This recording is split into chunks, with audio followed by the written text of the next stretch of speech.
Right then everyone, you join me exactly where we left last week. Well, not exactly where I left last week, because obviously I have tidied the loft up and put everything back out there, but you join me pretty much where I left off last week, in the middle of servicing this little Triang 040.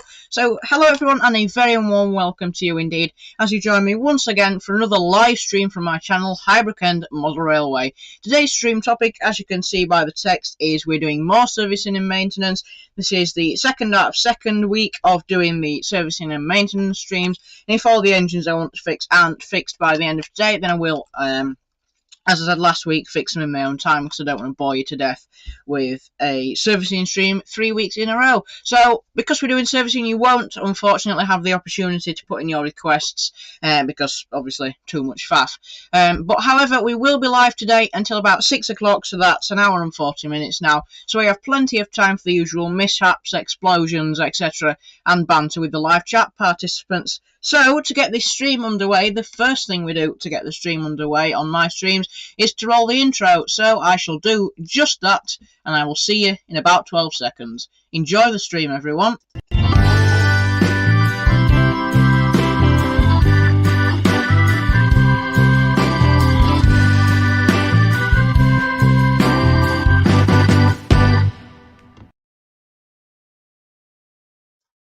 Right then, and the next thing to do, which I have actually remembered to do this week, is open the can of Zest. Yes, that's what we do every week. Do the intro, get that out of the way, and then open the can of Zest. Not Sprite this week, we have Pepsi Max.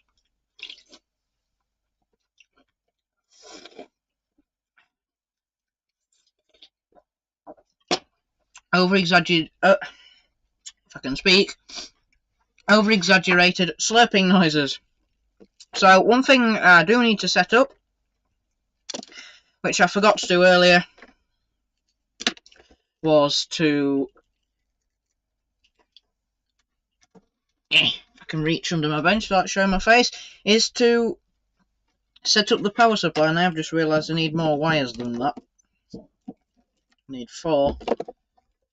Generic crocodile clips off eBay. They did need modifying, because the wires previously were just sort of folded in and sort of just like half sandwiched against the metal of the crocodile clip, or the alligator clip, whatever you want to call it. So that did need sorting, because when I first bought them, the crocodile clip, the wire going into the crocodile clip was literally just sandwiched onto the metal, and it didn't make a very good connection. So as a result, I had to solder it all in, which bit of a pain, but they were only cheap, and what can I say, I do quite like soldering, so bit of a opportunity to practice there. So that's one lead set up. Do the other one now. As we had last week, we have obviously all the camera views, so we have both. We have the overhead, and we have the close-up shot, which I'm aware might be a bit fuzzy because of how close the object is to the camera, but anywhere from there you should be able to see it absolutely fine.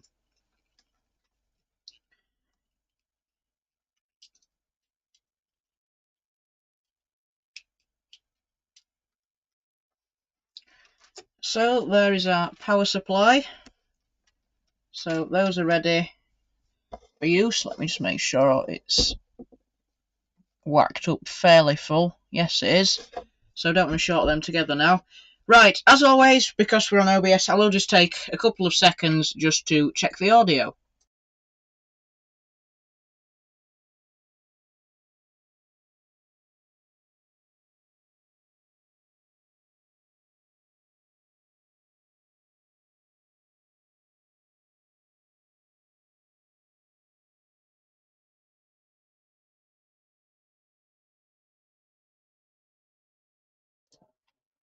Yep, that sounds absolutely fine. Nothing wrong with that. Just about the right level. 3/4 volume on your phone should be the perfect level for that. So, right.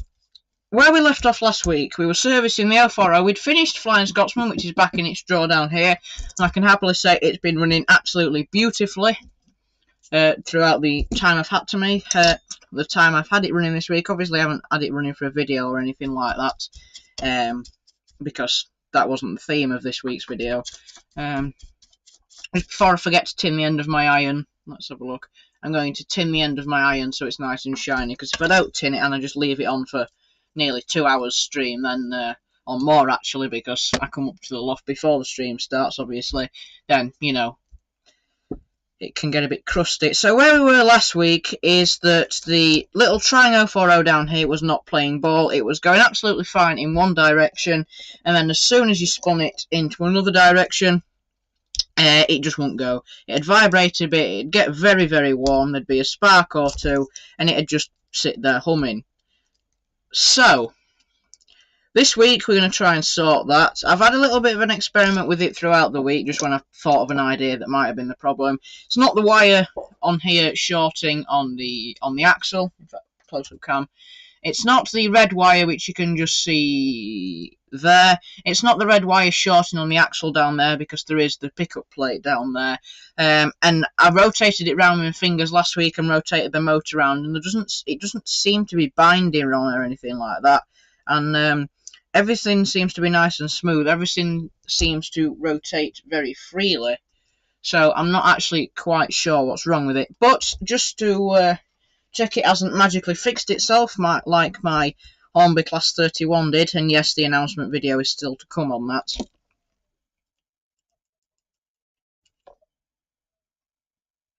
It's not going at all now. Other direction. This is where neither direction works. If I can actually reach for the thing.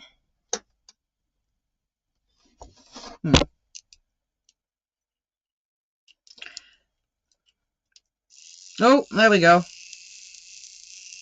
So it works, but it's sparking a lot, so maybe bend the brush holder back a little bit.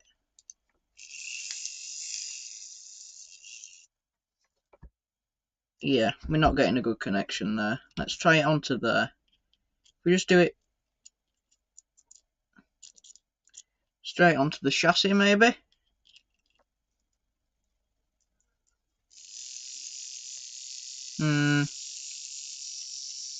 Sort of, but very weak. I need to move this laptop back, otherwise this rest of the stream is just going to be really annoying. Right, it's not the fastest runner in that direction, but I don't think it was to I am aware you can't see this. Let's quickly remedy that. So that's reverse. Forwards, absolutely nothing. Reverse, that's fine. Forwards, a little jerk. Yeah, that's not happy.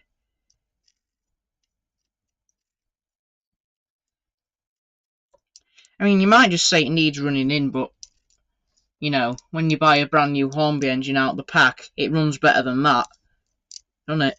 Even though it's not been run in. I think I might have to clean up the other chassis. Oh! It was nearly going.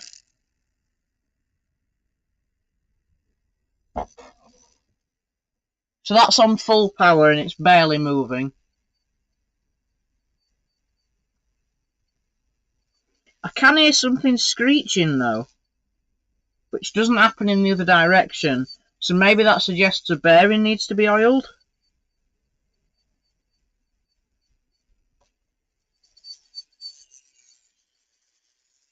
Sounds like the front bearing is squeaking.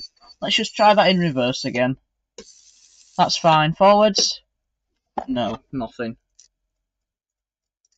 Maybe it is just because of the direction the armature gets pulled, because when it changes direction, the armature does shift backwards or forwards ever so slightly. Maybe something just need a bit of oil, so I'm not going to do that for much longer. I am just going to make sure that the chat on my thing is working. It should be.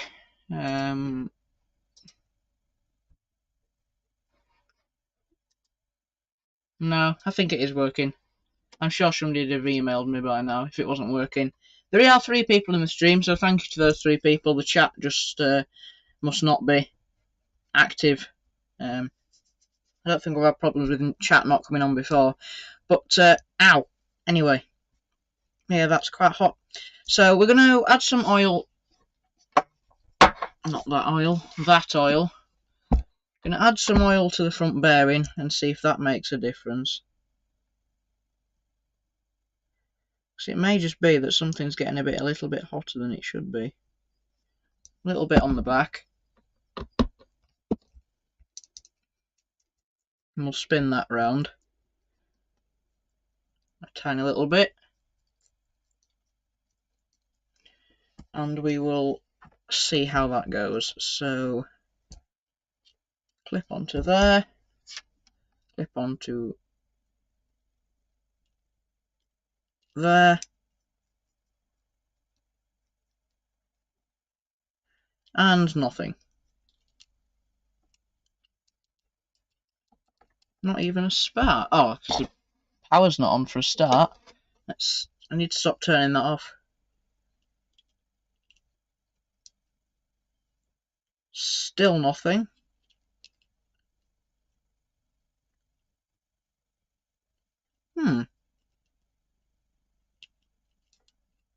Other way.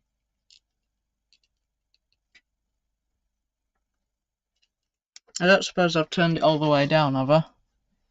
Nope. Yeah, so you see there. Oh. Brush is popping off. There we go. Oh. It started by itself in that direction. That hasn't happened before. And it's getting faster. The motor vibrations are getting stronger. Other direction. Oh. Yeah, a little bit of arcing there, you can see. Other direction. No. Pot luck, that one.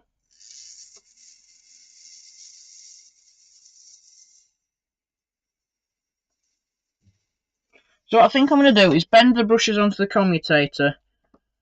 And I might just leave this running in for the remainder of the stream to see how it goes. Let's bend that brush back in. The Grand National starts in half an hour. So I might have to get the commentary on my phone or something, because we have put a small bet on a horse each, like a traditional thing. No, that's not having anything now.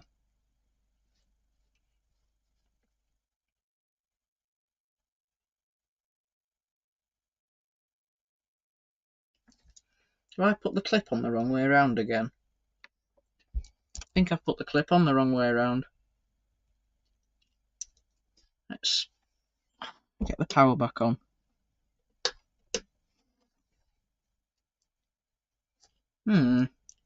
It's not happy. Oh, we had something then.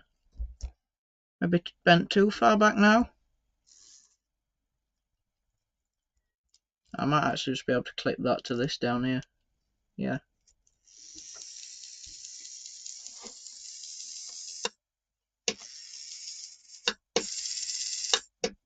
Oh no, it doesn't like starting in one direction every now and again. Other? No, that won't go. Flick, yes. Yep, that'll go that way. Other way? Yep. I think it's just pot luck in with it if it starts or not.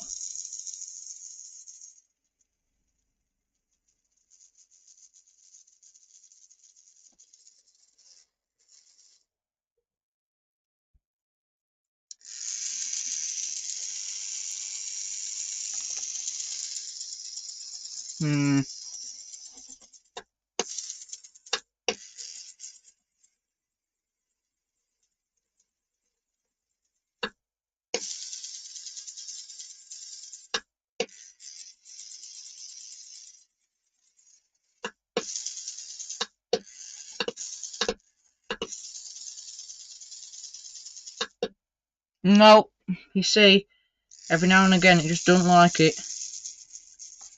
I think the best thing to do is leave this running in for most of the stream. So I'm going to leave this running in for most of the stream because I think the brushes just need to wear to the commutator, to be honest. The different brushes that have been used on a different motor, and I just think they need time to bed in because they are sparking an awful lot. So I'm going to have to find somewhere to put this, or it's not going to be ruining the audio for the entire stream. but yet it can still run in.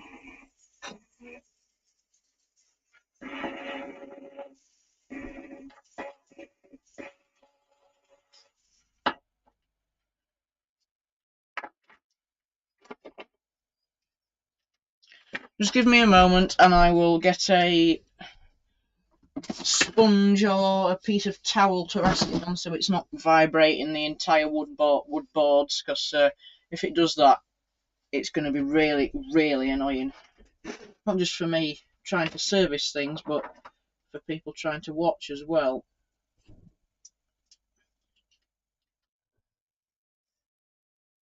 So I don't think it really matters which way it goes, which way it runs. I think the brushes just need to bed in.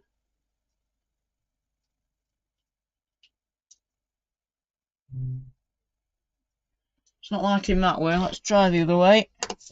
Yep, it goes straight to life in that way.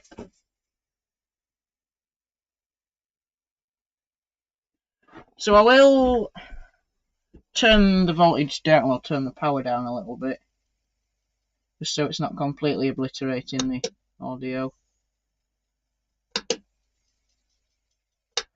One way is noticeably slower than the other.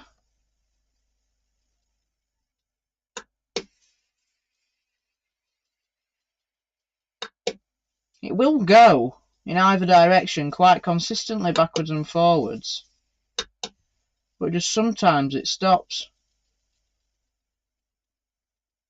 I'm just watching it now because you can't see it, but yeah, not quite sure. Might be similar to my Flying Scotsman. It runs for a while and then conks.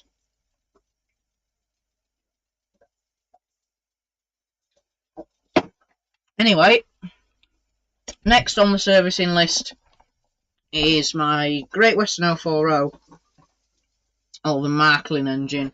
I think I'll have a look at the Marklin engine, because the 040 is going to need me to get all my spare parts out and my bits of copper and stuff like that. And yeah, I don't want to do that first, because if I do it, then my loft will be messy for the next hour, and I don't really want that. Yeah, that won't be good. So we'll have a look at the Marklin engine. Now, the only thing wrong with the Marklin engine is it's got a bit of a pickup problem. It sometimes stalls. It sometimes, just won't get going. Sometimes it needs a bit of a push. So it was working very, very good for a while. And then the pickup problems just seemed to carry on. So we will investigate and see if we can get that sorted. Let's not get them screws mixed up because they are very similar. Lift the body off. Lovely heavy body that I have filled with sponge to stop it resonating and grinding. Good idea to fill it with sponge as well, because it's a metal body, and with a load of space it'll grind even more. So body to one side.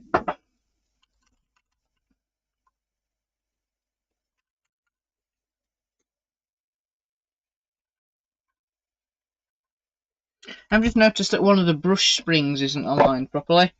Pete, thank you very much for joining. First person to join in the live chat. Thank you very much for joining, Pete. How are you? Hope you're doing okay. I did reply to your email, by the way, Pete. If you want to check that. I did notice you aren't going to be able to see this, are you? Let me try the other camera. It might be a little bit better. Can you see that? Yeah, it's very blurry and there's nothing I can do about it.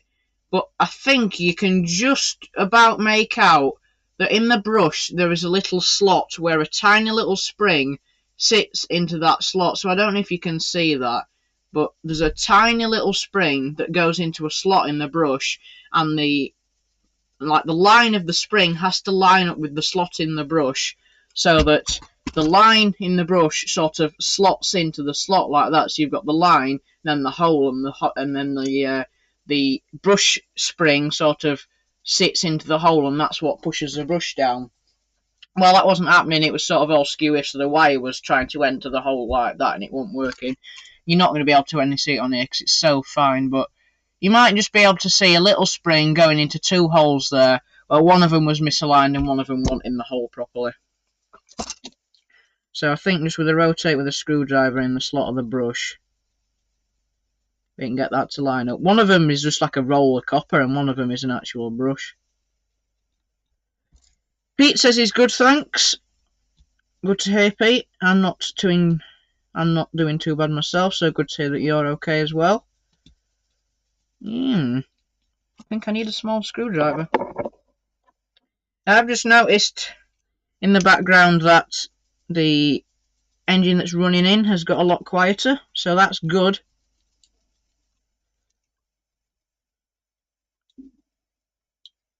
There we go. So hopefully all engines will be able to work this week.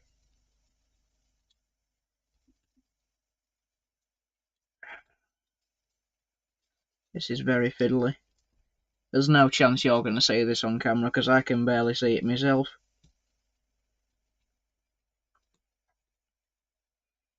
Very fiddly. Absolutely ridiculous.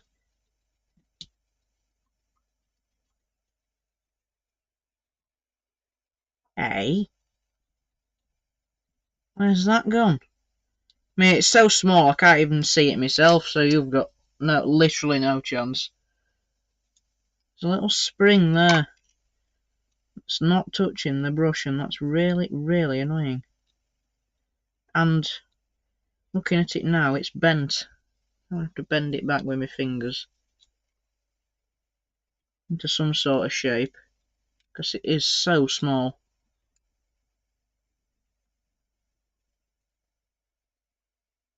I do hope some other people turn up the stream. To the stream. I do understand it's very sunny outside today, so I understand some people might have things planned, but hopefully we'll have some more people pop in. But thank you for popping in, Pete. You're the first. So right, I'm going to try a little trick now. I'm going to hold that spring in and then bend the middle of the wire up, and that should create tension. So hold that down, try and lever that up. I mean, you can't see this, I'm just describing what I'm doing. Even if I move my hands out of the way, there'd be no chance of you seeing this. Hold down. Whoops. Hold down. Damn it. Right, I think that's as good as we're going to get on that one. There we go. So, that's the brush realigned. So that might have been the problem of cutting out, because it wasn't making proper contact with the brush. Excuse me. But nevertheless, we will clean the wheels. Not with the rotary tool, because they're nowhere near that dirty. But we will clean the wheels. So I'm going to need another set of power supply wires this time, because I want to carry on running the other one in. I don't have to keep disconnecting it every time we start. So in we go. With that set of wires, push the things like that so they're not short. Okay, fine, just yoink the whole thing off. Oh, engine's just stopped. Yeah, that's because I've just slightly ruined something. There we go. So that's the first set of power supply wires, and they can go straight to the tender. And our next set of power supply wires, if I can pull the sheath back.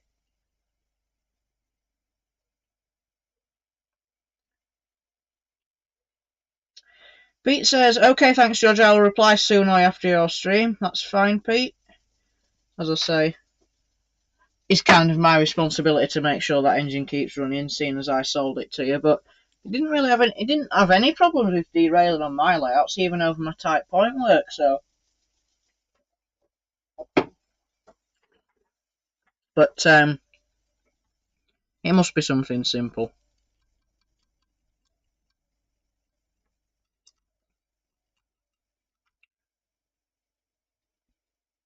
Okay, so we've not got a bad connection here because these wires are now shorted, so that other train should stop.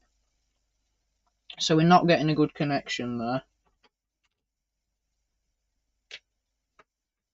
If I short these wires, That train should stop. Nope. Are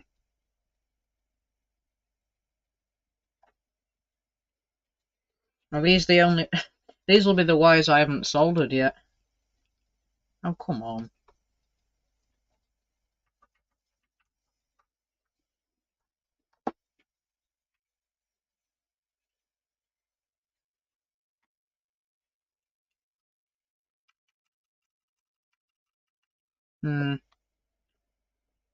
I don't think these wires are that good.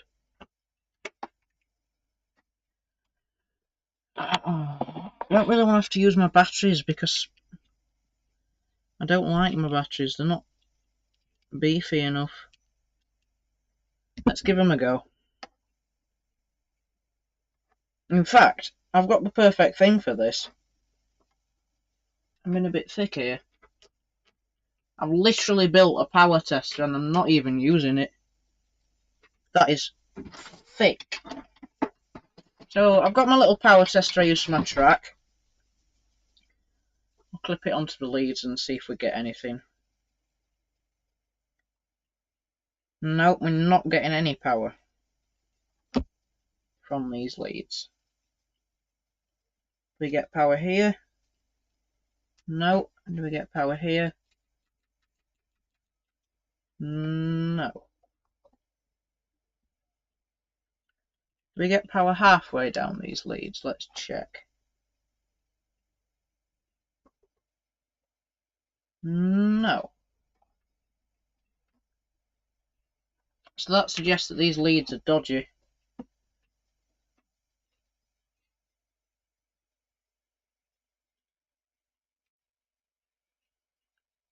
I don't know why though, because they all look fine. I'm just checking them now. This is going to go from fixing a train to fixing alligator clips. Ow, ow, pinch myself. Right, because I'm not dismantling this train to spin the wheels by hand because that's daft.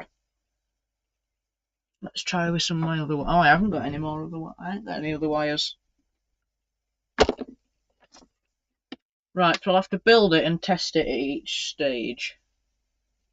I could run them off a different controller, but I don't want to have to undo all my controller wiring because I spent a lot of time neatening that up. So we'll check if we've got power there by sticking that one to here. Nope. We've got nothing. Unless my LED's blown, but that's not likely. Stick that on there. Do we have power? Yeah. So that wire's dodgy. That one's not working.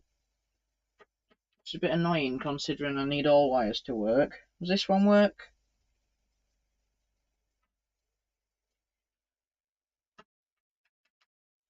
No, that one doesn't work.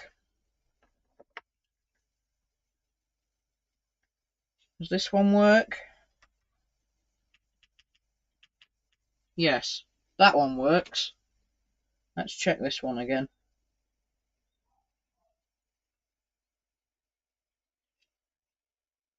This one work? Yeah, that one works. So is it just the two white ones that don't work then? This one work? Unless I was doing something really stupid and connecting it like to the same rail or something, which I have done before. And that's probably what I have done because all these wires seem to be working out. So this should like if both work. Yeah. So that means I wired it up wrong. Shame on me. So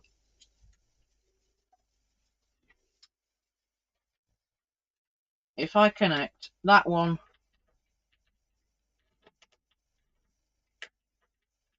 to the back rail there, and these two to the front rail. Oh, it stopped again.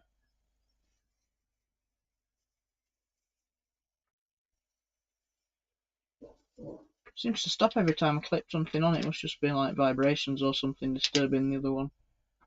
Yeah, because it's just fallen over. Come on, get going again. So if I have these two wires now, we've spent 5 minutes talking about wires here. That one's gone to the back one, this one's gone to the front one. Does it work now? Yes!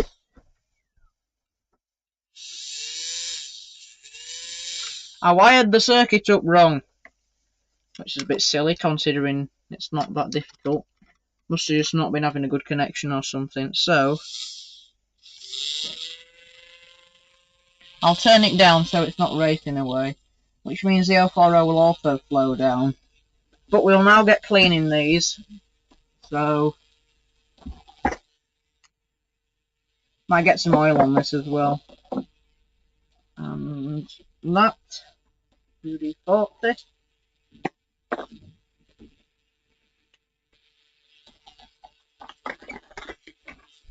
And it's all going wrong. The bullseye nozzle has shot onto the floor. Not anymore. Lewis Cartwright, thank you very much for joining. How are you? Hope you're well.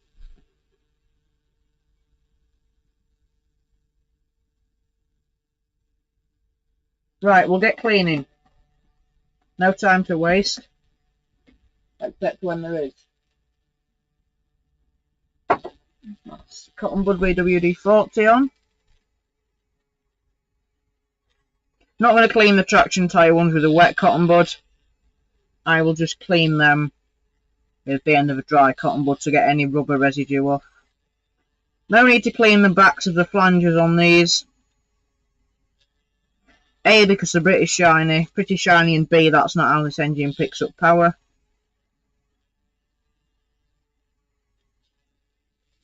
A bit more WD-40 on that one. There we go.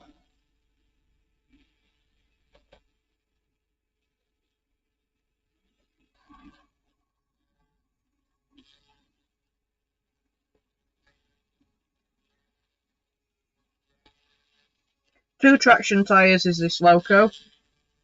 And it, yeah, it really does pull, as you've seen by the YouTube shorts I've done. Lewis is good. That's good to hear, Lewis. So we'll do the traction tyre wheels. Yeah, nothing really noticeable coming off them. And then we'll dry the WD-40 wheels.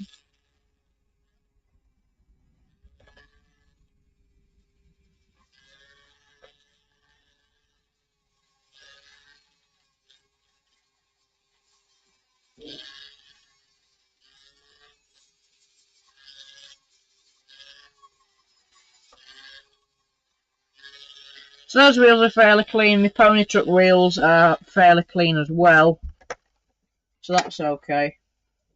The pony truck and the driving or forward trailer, they seem to be alright. They seem to be really nice and clean now. That brush is still in position, which is good. It's not hopped out. So now I think the last thing to do is make sure these contacts on the back are making, well, good contact. And we'll whack the controller up now for the 040. I'll now spin it in the opposite direction. That seemed to go fine. So now what I'll do is I will get my meter out. Got to get them. Oh, I have just noticed the bulb has fallen out of its spring-loaded socket. The little bulb for the headlights. It's so bright. It's so dim. Sorry. Even when like at max power, you can barely see it. Just because of how dim it is, if I'm honest. It is very dim because it's a filament bulb. I could replace it with an LED, but I don't really want to waste my LEDs and ruin the original, if I'm honest. So it's just how to get it back into its socket, because it like pushes down and then twists in. I can see where it's supposed to twist in. It's just a matter of twisting it. Oh, that might be it in, actually. If I apply power, does it light up? Does it? Yeah, you can see the little bulb at the front. Now you might think, oh, that's really bright, especially I stop the engine from turning, you might think, oh, that's really bright. Well, yes, it is really bright, but you've got to remember the front of the body, where I have it, it's got to go through these light channels. So that little plastic piece at the front there is the light channels, and then it's got to go into those tiny two little spots. So the light is there in the body, but it'll be illuminating the inside of the body more than it will the actual headlights. So yeah, you can imagine the light splashing out around there, and yeah, it's just not terribly effective because it's got to light up the inside there before it travels along that frankly mucky piece of plastic and then goes through the smallest two holes at the front just above the buffers there and there. So yeah, it works, but because I've got it on nearly full power for the 040, it's obvious, but when you're running it on the track at normal speed, it's really not. But I don't have the heart to ruin such a nice original old vintage engine, if I'm honest. So that's all good. I'll now put the body back on. Squish it down because there's all the foam in there. Get the sponge out of the way.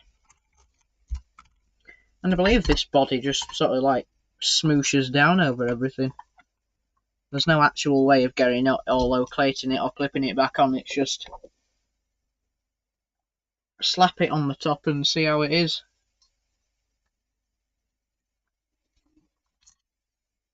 And try not to scratch the beautiful red paint with my screwdriver.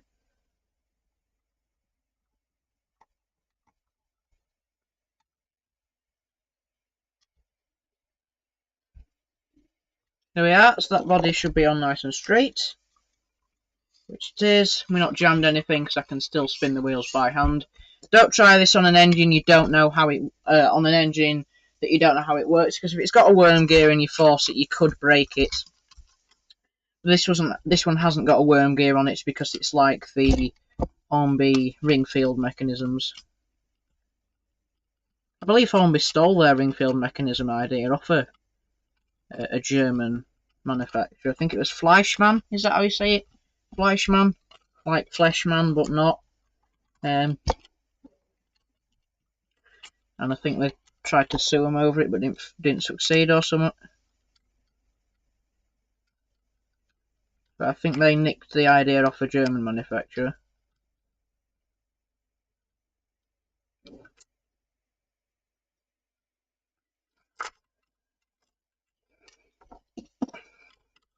So I'm going to take the tender body off, simply because there's this wire that's far too long and needs to be taped down inside because it's just an absolute mess. So I'll now pause to get some of my strong sticky tape.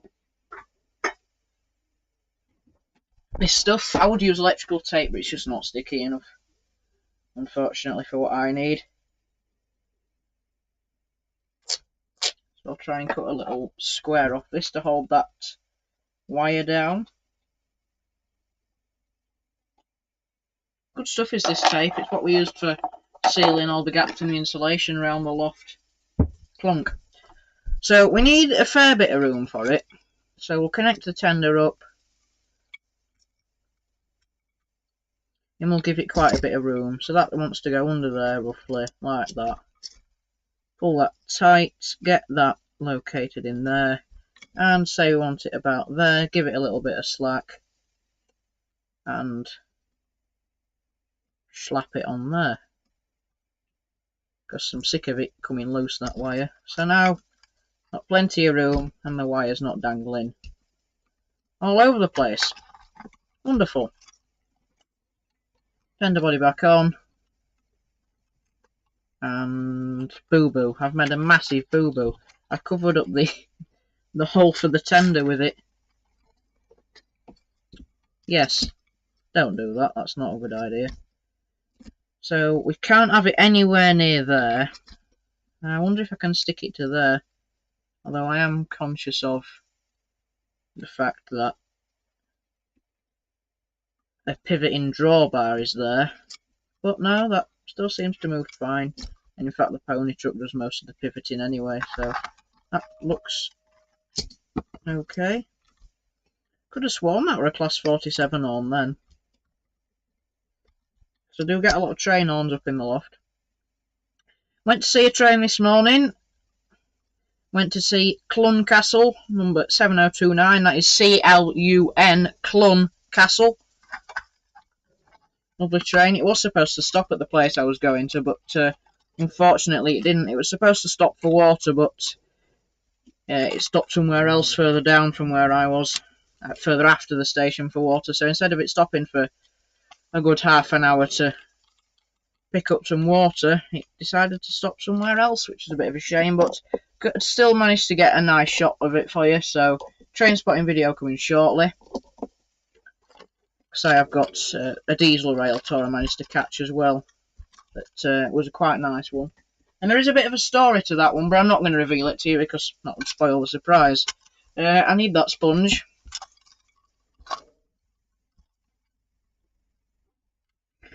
And I need my meter. I need my... Where's my nicer meter? Where's my... No, that's my small meter. There is my big meter. So we're just going to make sure the pickups are actually touching the back of the wheels. So if I do it like that, it reflects on the light. Oh no. Nah, I'll leave it there, you can see it. So we'll go to continuity, power on, make sure they're plugged in. If we touch these together, we should get a beep. Yep, we do. So we're going from... I don't know if you can see this, but we'll give it a go. Don't know if you can see on here. We've got the center contact that both the wheels here and here, the pickups. In fact, turn it around like here. You can, yeah, it's a bit out of focus because we're so close. But these two plates here, this plate connects these two wheels together. This plate connects these two wheels together here.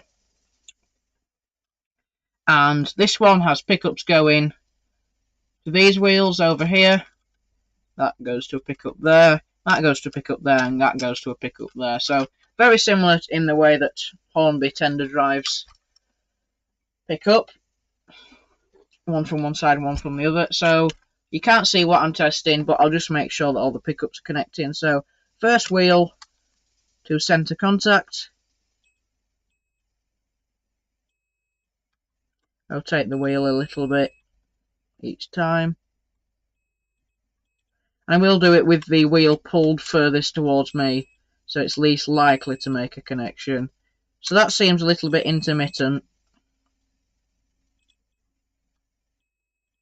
So that will need pulling in a little bit.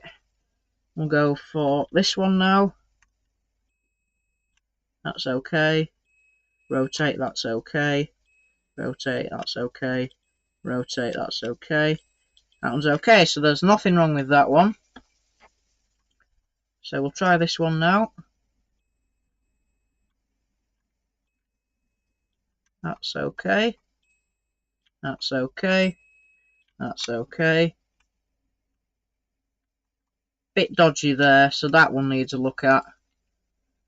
And this one, that's okay.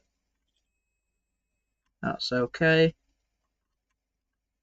Little bit dodgy there. Bit dodgy there. Bit dodgy there. Yeah, so those do need a look at. So I'll clean them before I adjust them, because otherwise I'm just going to be adjusting it and then putting muck straight onto it. So we need cotton buds again. WD-40. Swear that was a 37 on. Then again, you won't have heard that one because it was a lot quieter than the first one, but that sounded like a 47 horn. The wheels are absolutely pristine and shiny. There's no need to clean those. So I'll just WD-40 these. Oh yeah, loads of muck coming off that one. That's nasty.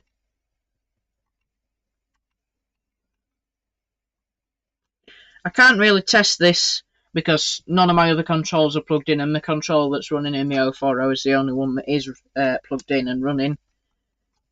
So these are the only things I can do to improve pickup power, pickups, not pickup power, or the picking up of power So after I've done this, I should be pretty confident that it will be at its best. And if it doesn't work at this point, then it's either something I've missed, which is likely but unlikely, or just a fault of the design of the model originally. So that's okay. We'll use the end we've just dried with to clean more WD-40 into the towel. So clean. I need to make sure to get right into that dip where the pickup runs.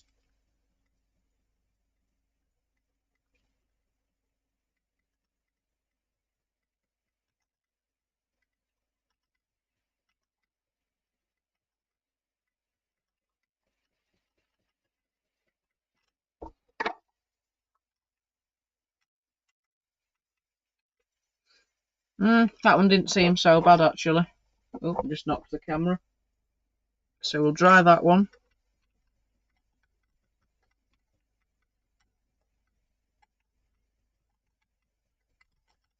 That looks okay. That was a mucky cotton bud put back in the wrong box. Whoops.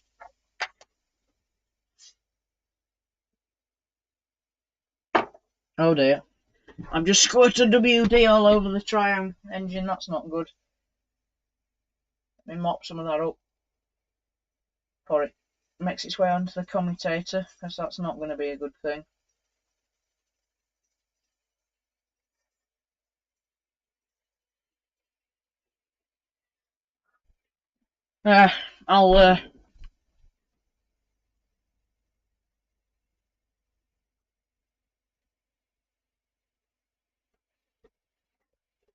I'll see to that in a minute. I'll clean it all up in a minute, because I'm going to stop that running and take a look at it after this one. It was nice to see HST running in your video the other day, Pete. And I think, is it class 31 as well? I enjoyed seeing that. I need to get myself a BR Blue class 31 at some point.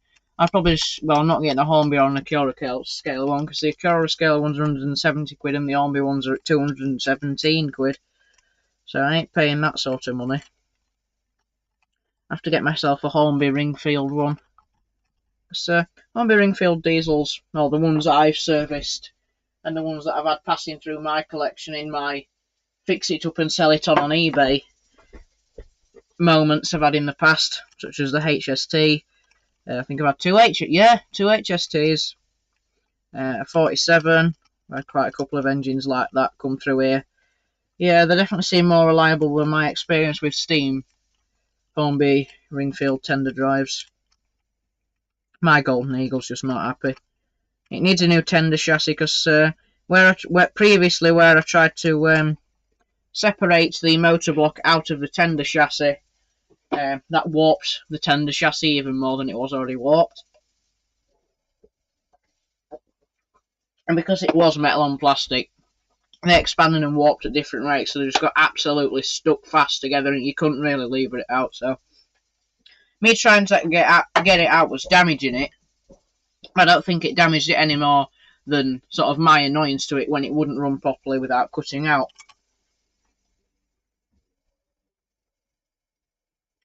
Pete says, thanks, George, and yeah, 31 is a bit noisy. They said it needs a good run as being in storage. Yeah, maybe try putting a tiny little bit of oil on the gears as well. That can help massively. I've just realised I've got the WD-40 all over my keyboard as well. But yeah, if it's running noisily, maybe just try very, very carefully prising your body off either by getting a very short, not very thick, but blunt screwdriver. Try and get a blunt screwdriver under the body, and you should be able to try and prise it up. I am presuming by the looks of it from what I've seen it is the Hornby Ringfield one. I am presuming it's not a Triang one, Pete, by the way. If it's a Triang one, there should be a screw in the roof. It's the Hornby one. It should just prise off either with, if you have like a glue spreader or long nails that you can get under, or a blunt screwdriver, you should just be able to prise it under the body, lift it off, and put a tiny little spot on the gears. Tiny little spot on every gears instead of a lot on one gear should do the same.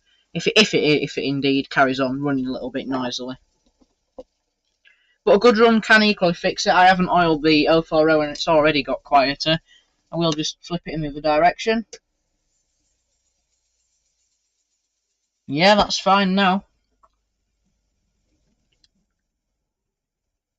Some idiot's buzzing about on a tuned up motorbike down the end of my street. That's really, really annoying. You might be able to hear it if I shut up.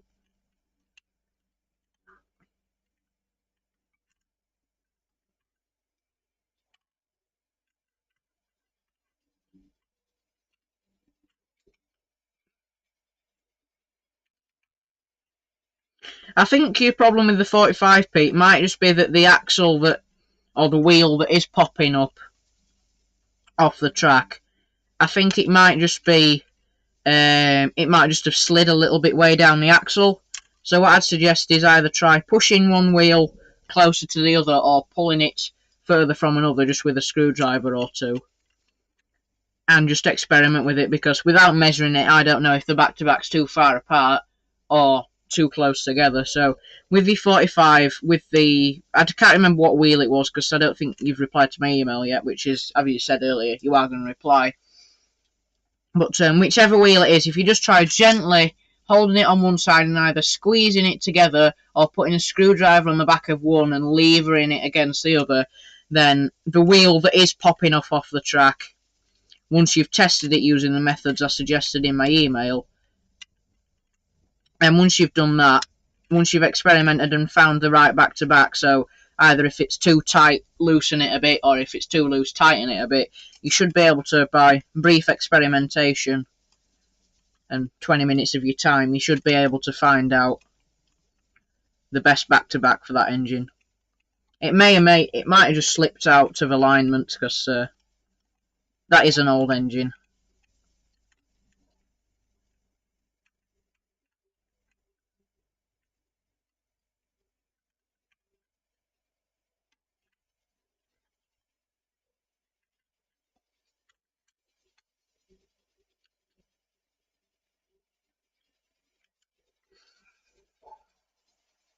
Is the Grand National on yet? I suppose I can't really look now, can I, in the middle of doing this? I think Grand National were running. If anyone's got a spare moment, when the Grand National finishes, can you tell me who's won?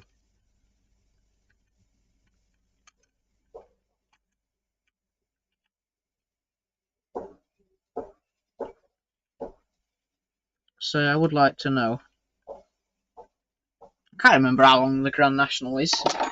I doubt it's... I think it's started... Oh, I can check. I can check.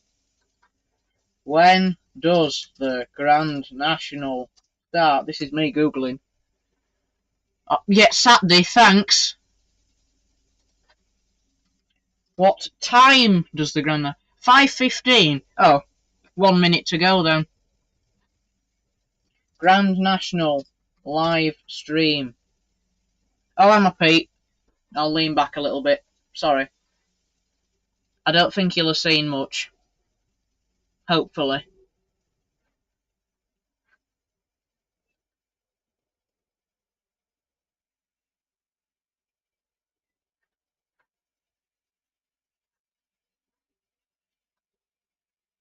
Yeah, it's not a YouTube live stream. I didn't think it would be, so I'll just have to Google it. Thanks for that, Pete. I will try and lean back. It's probably just because I was leaning in a little bit. If it's only my mouth, then it's fine. But as long as it's not any higher than that, then it's not fine. But I guess if I've done it, then I've done it now, haven't I? So as long as it was only my mouth. I will do a face reveal one day. One day. When I'm not... Yeah, I'm not... Yeah, okay, I'll shut up.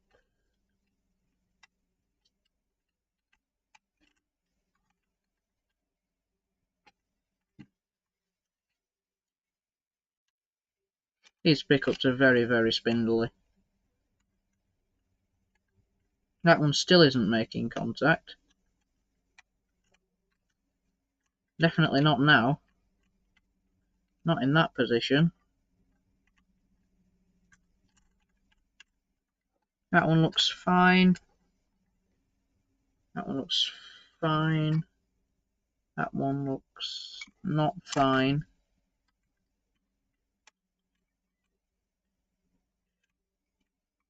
Looks better. That one looks okay. Right, we shall do a bit of a test with the meter.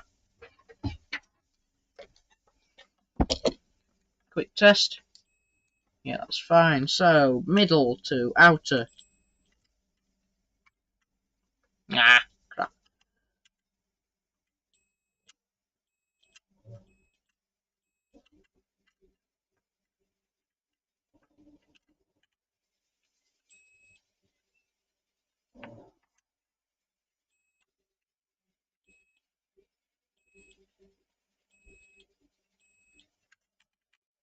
Think we're looking alright.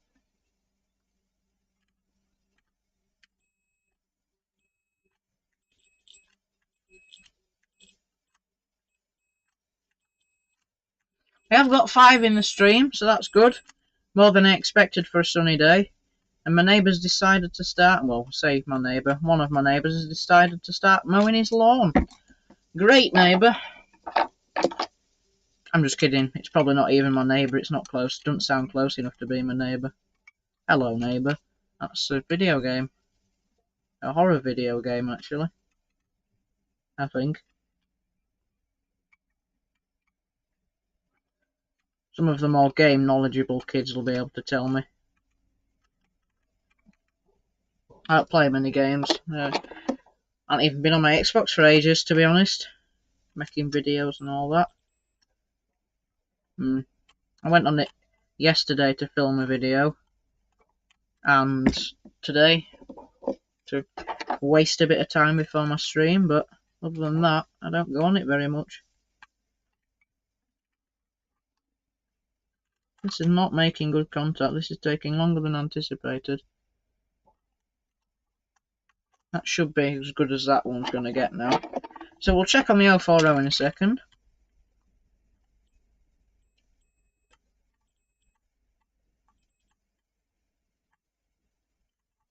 Yeah, that was dodgy when I first got it, so I'm just going to leave that one alone.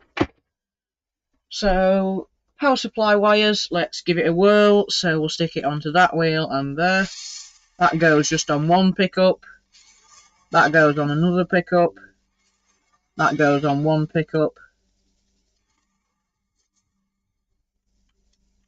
That one is a little bit intermittent, but I think that's not too bad. Now if I do it to the wheel, oh, wrong wheel. Yeah, that's nothing wrong with that. That pickup seems to be better. So that is another engine ticked off the list. Lovely. I'll put that to one side because I don't really want to be reaching into my drawer right now. So that's good.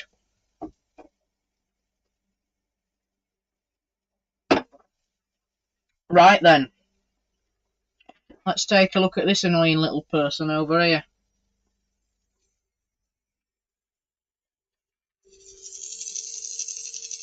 If I reverse the direction, will it change?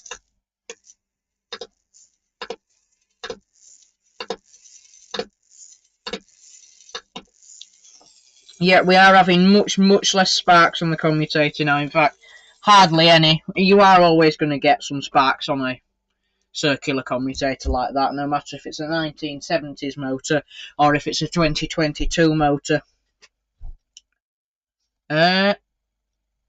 Armature's not too warm. That's just, you know,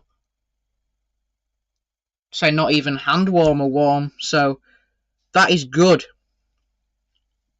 That is very good. I was expecting it to be red hot, but I suppose these open frame motors, although they can violently explode.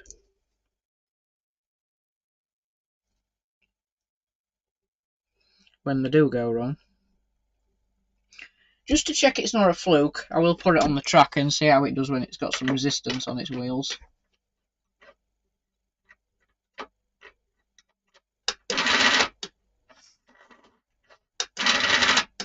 You won't believe it, it's not going on track in other direction now.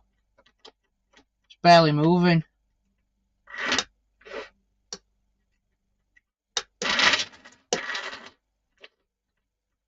It'll go in one direction but not the other. Not again.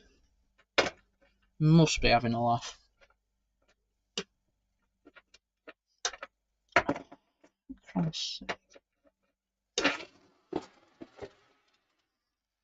Might have to grind the flanges down.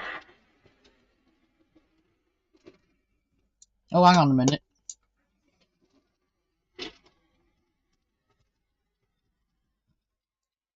Oh, I think it's... Oh yeah, it's changing direction. Hey, it's working. It's working. It's changed its direction. I think the only reason why it won't working when I first settled it is it won't get enough of a run up and it was just ramming into my crocodile clips and getting stuck.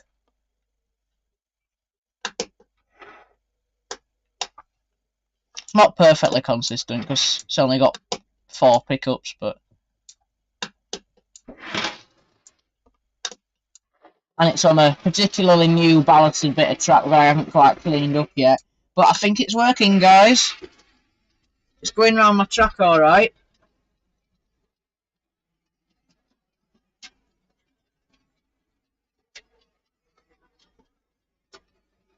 I wonder if I can do a bit of a rotate with this camera. One moment, please. I have to rotate it round past my face, so I've turned it off. Let's try and lower it like that, and let's see how that looks. Oh yeah, we've managed to get a little bit of camera there. My 31 poking in. Jaden, thank you very much for joining the stream. Hello, he says, just got in from something. I'm going back out very soon, so I probably won't be on again or for a small amount of time. That's fine, Jaden. Thank you very much for joining anyway. Lovely to see you. You can't see it yet, it's not in shot. Well, there we go. Little 040 is working. Needed a bit of a run-in, needed a bit of oil on the front bearing, and needed the brushes to wear onto the commutator a little bit. Now, the ideal thing I would do now is clean the commutator, but I don't want to disturb it. You see there, it has cut out a little bit, but if I move it forward and then back, yeah, just because it's got 4 pickups, and the wheels might need cleaning again, because they do oxidise quite easily. But I think that is a positive runner.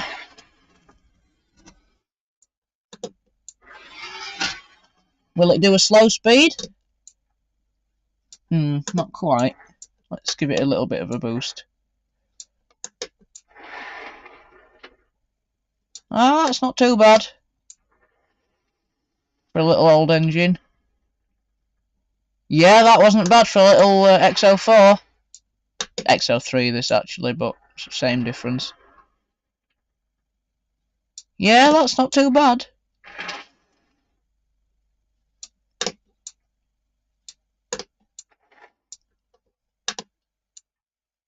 Yeah, just get a little bit stuck every now and again, but that's alright. I'm not going to be changing direction like this for a long time anyway. So yeah, that is absolutely brilliant. So, last thing to do to complete the restoration of the little Triang 040 is to hook it round the front, clip, bang, wallop, crash, and get that little annoying screw in.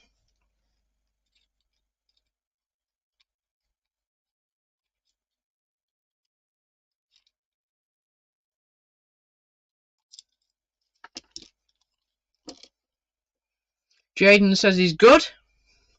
That is good. I hate putting this tiny little screw in. It's not even a magnetic one. Well, it's not magnetic. I made of ferromagnetic material so that a screwdriver can be. No, can't pick it up. Right, let's just give that another go. My brother calls this Arthur. I haven't even clipped the front in properly. My brother calls this train Arthur because it looks like Arthur from Thomas the Tank Engine. Not that he's that young that he still watches Thomas the Tank Engine, but it just reminds him of it. Jaden says, sorry guys, I've got to go now. Good luck with the servicing. That's absolutely fine, Jaden. Thank you for the whistle-stop visit. I'll echo what Pete said and say And I will say, enjoy your afternoon, Jaden. Thank you very much for joining once again, and hope to see you again soon, and bye for now. I've lost the screw. Damn it. It shot off somewhere. That's not good. Where's the screw? No, I've lost the body fixing screw. Oh, I can actually lean over and have a look. I'm not even on that camera. Oh, it's there. It's not where I thought it was. It was hiding under a screwdriver. Switch back. I hate this screw. I absolutely hate this screw. That like that, for instance.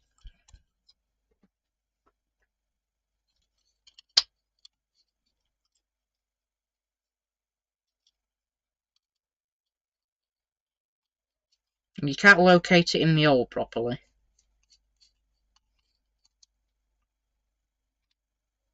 Slightly annoying. Right, body is actually on properly this time. So, train, camera, power. Thought it wasn't going to work then, but it does.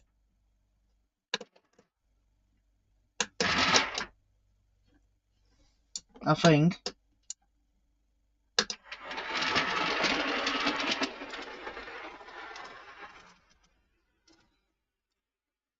Lovely and quiet. Probably one of the quietest Triang motors I've heard in my life. Can't even hear the motor grinding, all you can hear is the wheels. You can hear a little bit of a motory noise, but nothing too extreme. Got a little bit stuck there. Let's give it a bit of a boost. But yeah, that will happily trundle around the layout at that speed. And of course, I'm never going to be changing direction as frequently as I am. The main point is to turn the power down quickly so it doesn't have a chance to stall. But that will happily now trundle around the layout, and I'm never ever going to be taking it over points or anything like that. I'll just be tootling it around the layout like that.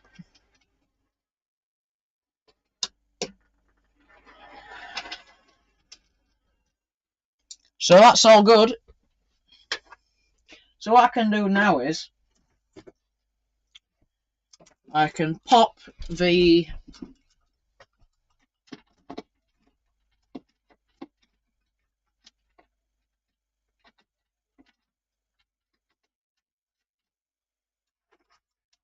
.03.10, the Marklin one on, and test for its pickups. We have got a point just at the end there so we can see how well this fares. One moment please. Will it go over the point without stalling? No. Might need a run in. It was cutting out just on the straights before, so let's see how it handles it.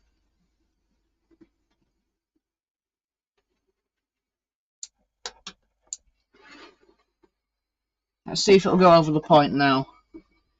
But yeah, it's performing better than it was before. It was cutting out on the straights before, it's not now. Let's check its progress over the point.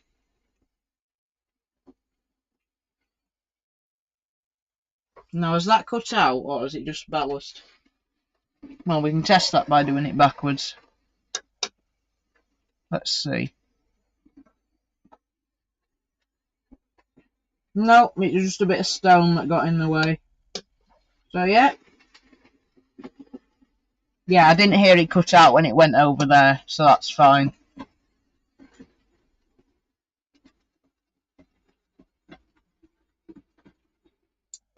Nothing wrong with that at all. I won't test Flying Scotsman because it's too deep into my drawer to be able to get it out now. I can't get the 040 out, however. Simply because that's right at the edge of the drawer and I've done that on purpose. So one moment please while I line this camera back up. Apologies for the hand in the shot. Forbidden, I know, but There we go. Let's straighten the camera out again. Further down. Apologies for the slight unprofessionalism. There we go. Keep the soldering iron there. Just check that this camera's still roughly in the middle, which it is. And we'll go for the 040 now. Now, I don't know if I'm going to have to add new pickups to this, because it depends. Depends if I can use the ones I've already got, which, to be honest, I don't think I'm going to be able to. Actually, Flying Scotsman's... Yeah, I didn't think it was that close to the start, so... I will do that. Now, I wonder if I can swivel this camera around without having to go past my face. And move the wire. Oh no. No, it's disconnected itself. Thought it might. There we are, we're back. If you shake it too much, it disconnects. Not a bad connection, I just think it's probably protecting itself. But there we go. We'll test Flying Scotsman.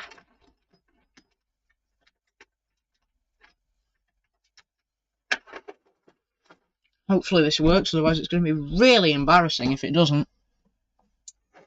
Hey, there we go. Over the point. No problem. Firebox glow is very evident there.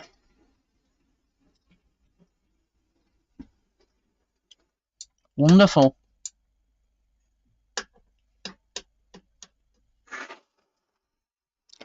Does actually go quite slow when it don't cut out, that is. Like it has done now.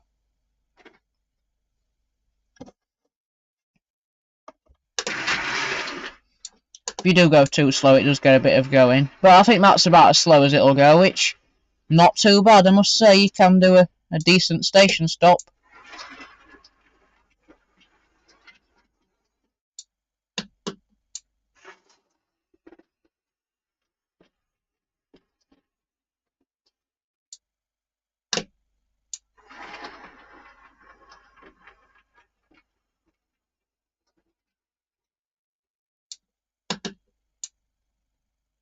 Yeah, not too bad. That's good. If we get through all my engines, I'll do a collection of reserved engines shot at the end. Camera background now. Hopefully it doesn't disconnect.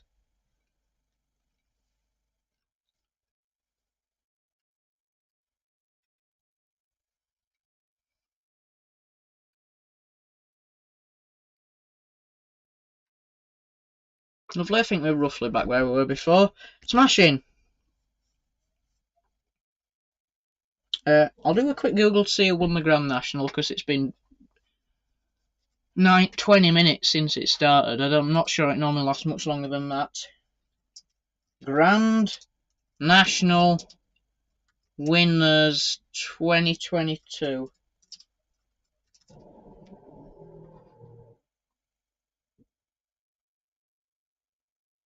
Virtual Grand National? Nobody told me it was a virtual Grand National. Eh?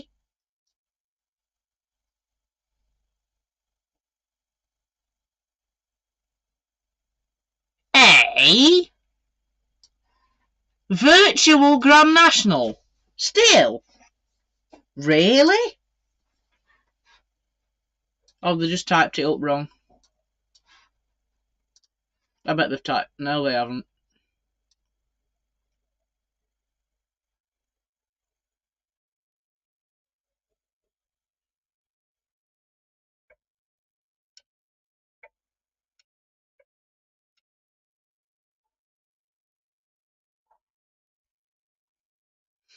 It doesn't say.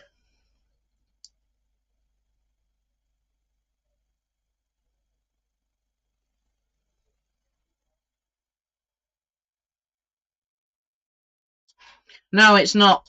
It's, for some reason, an article that's wrote literally 45 seconds ago is showing up for the... Yeah.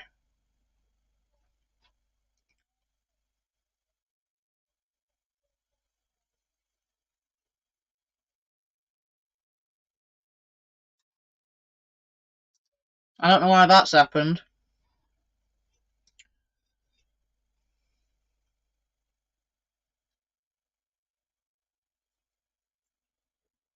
Noble Yeats came first, followed by Any Second Now, followed by Delta Work, which is what I picked.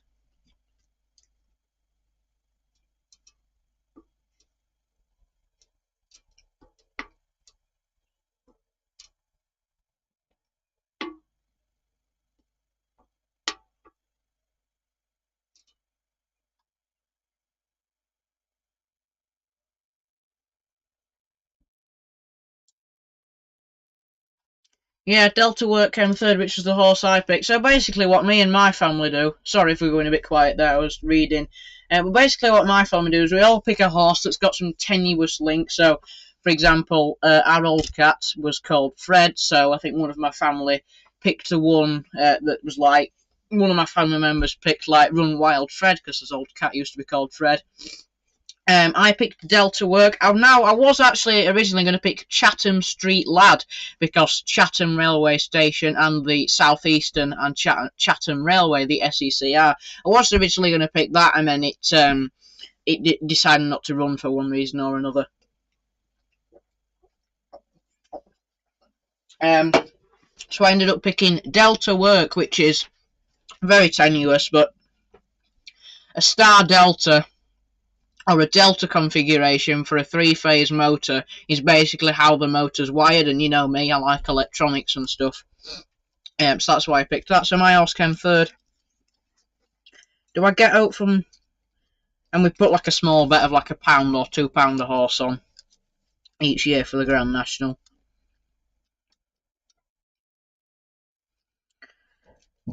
I wonder if I get out for coming third. Or is it just first and second? I don't know. So I'm going to test this now. If I put some power on, I will. There we go.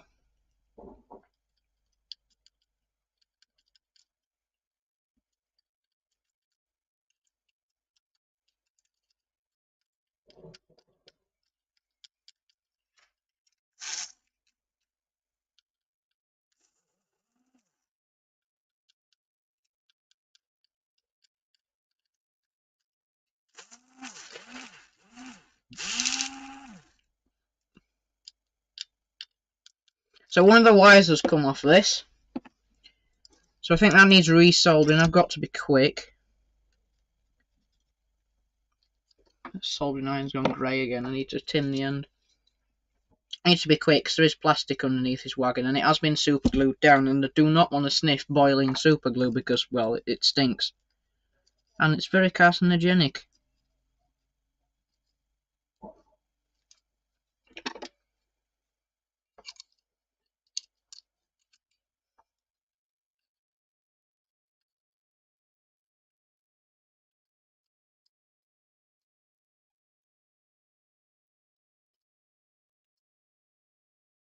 Yeah, one end has completely come off the motor. So that'll be why that's not working. The pickups will still be touching the wheels. Just this pickup wagon isn't picking up power. Well, it is picking up power, it's just not taking it to the motor. So let's solder that back on. Try not to heat it too much because I don't want to sniff super glue fumes because they stink and they're very carcinogenic. There we go. I can't smell the super glue, so I haven't boiled it off. So that is good. Do not sniff super glue, children. It stinks. Oh, hang on a minute.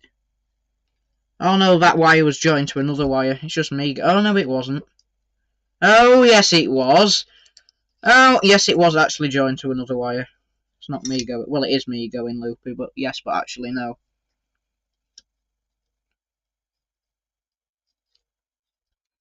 I can't melt this wire. Solder. Yeah, so I think this wire just popped off that wire, and that's why the pickup wagon wasn't working. Because the other week, I decided to, because I do a brief check on my engine every now and again when I run it out, before I run it for a YouTube video. Gave it a little bit of a test, and thought, I wonder if my pickup wagoner still worked. Still works, and lo and behold, it didn't. But it does now. Oh, it should. So it really was just a very, very simple fix.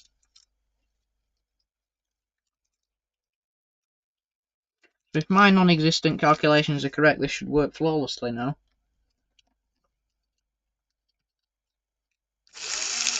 If I actually touch the right pickup. Yep, so we go in bottom row of wheels for the 040 and top wagon. That works. Top, bottom, that works. That wheel and that wheel. That works. That wheel and that wheel. That works. That wheel and that wheel. That works. That wheel and that wheel. That works. Just those two wheels. Two back wheels work. That one and that one works. That one and that one works. These two, do these work? No, but that doesn't matter because those work.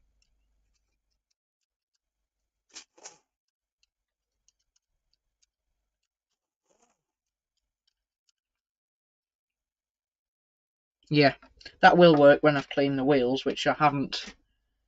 So, clean the wheels time again.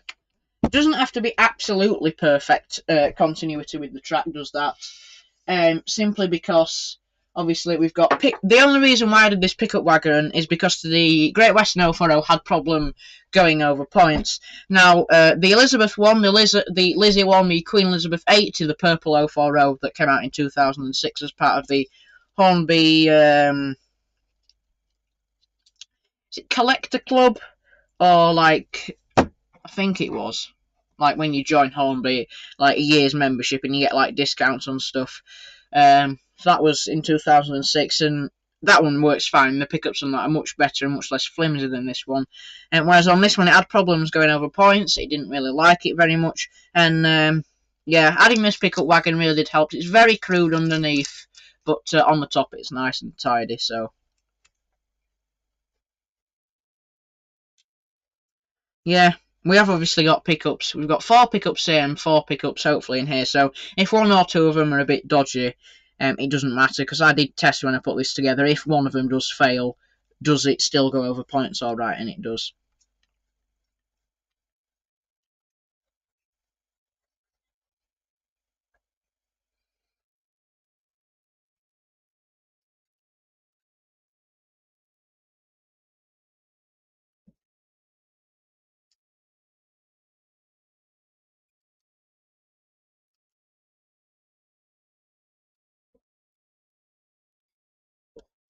Backman split axle rolling stock, absolutely awful. Spinning one wheel and the other one didn't even spin in sync with it.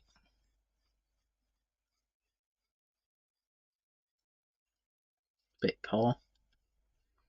Do not like split axles, they're absolutely hideous.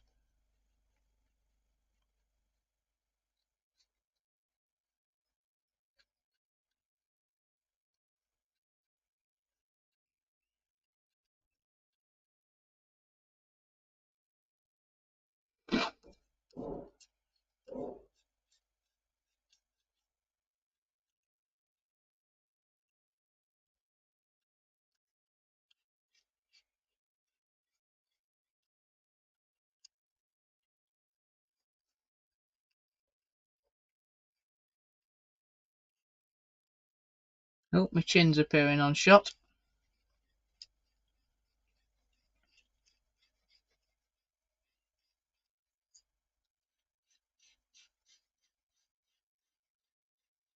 There we go, I think that should be good enough, so we'll spin round the camera. It will disconnect for a moment because I've spun it round. Deactivate, activate. And whoop. There we go. I am aware it's sideways, but there we go. So, if I can get the body back on again, because it's just jumped off.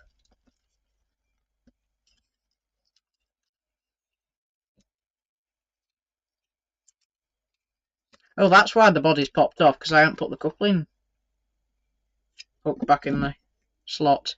I was concerned there, because my phone just went black, and I thought my Wi-Fi had died and the stream would end. But no, it was simply just a delay from me actually deactivating and activating the webcam in real life to it appearing on my phone. There is about an 11-second delay I measured it at. Whoa! Whoa, whoa, whoa, whoa, whoa, whoa, whoa! Somebody's revving their car very hard and it's very annoying. Unless somebody's got a stump grinder or something. Anyway, let's give it a go. Hey, that's still too fast. Right, let's go slowly. So it did used to cut out when going very, very slowly. That just stalled the motor there, so that's not a problem. So that looks to be going okay. Will it cut out over the point? No! Will it cut out going backwards over the point? No! So I think we are fixed.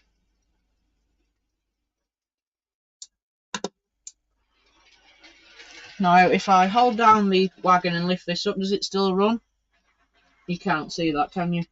You can see there the loco is lifted fully off the track and the plank wagon is still supplying power to it. So wheels fully off the track there and the wagon is providing power to it wonderfully. So yeah, that is the little pickup wagon, little flatbed wagon I sacrificed from my collection to add pickups to this loco. I do need to, now I've actually got some modelling coal, I need to put some coal on that wagon because that was the idea. It was a spare pickup wagon, spare like tender wagon for it. Now I can hear the pickups squeaking, so I am just going to add a tiny, tiny, tiny spot of oil to the pickups. That will reduce electrical conductivity slightly. However, because as I mentioned earlier, it's sort of like, I don't know, fail-safe in that if one pickup dies or is a bit dodgy, the rest of it will work fine. So, yeah, it shouldn't affect it too much if one pickup does become slightly dodgy.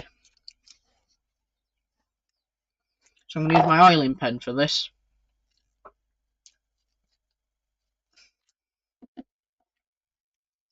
I'll put it on the axle rather than on the pickup, because then I can be sure if I put it on the axle that it will go to the pickup. So tiny spot there, shake of the oiling pen, turn it upside down, turn it the right way around, nice blob forms, stick that on there, shake, turn around. Not, this bit weird is this oiling pen, you sort of have to turn it up down, wait for the vibration of the air bubble, and turn it back round, and then a nice spot of oil forms on the end. You can just do it just by like dabbing it on the thing like that, but I don't really like doing that. So I felt the air bubble rise to the top. Oh, blast! I've put it on the wheel, not on the axle, you fool. Alright, try again.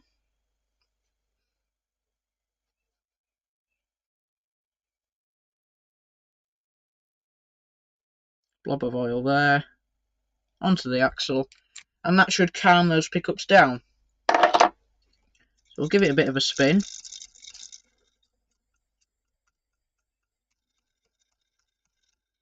I think part of the noise is this just rotating in its horrible pinpoint axle box. Well,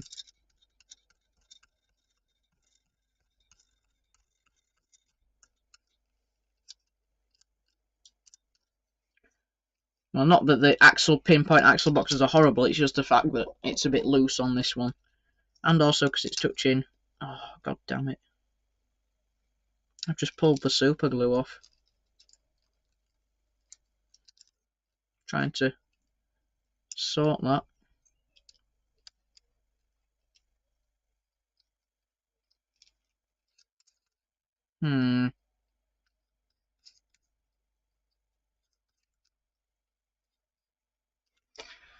Do I have any super glue?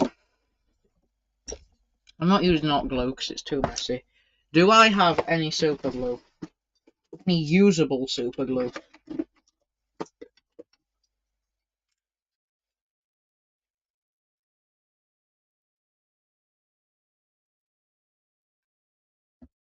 I can't remember how I got it out of the bottle last time because barely any in, but I managed to get some out. How did I?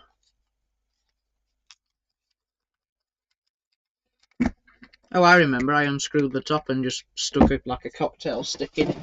I remember. Right, got to be careful with this super glue. I mean, it's not the best super glue, but I don't want to stick my eyelids together.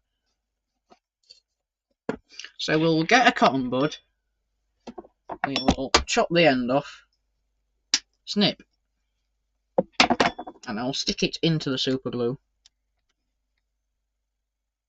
Bit stringy because it has like half dried, but be alright. Wow, that really does stink. Do need to get some proper, like a big tub of super glue. Because the stuff these days, you just can't get all of it out of the bottle. Instead of paying for 10 grams of it, you might only get 6 out of it, which is a bit of a scam.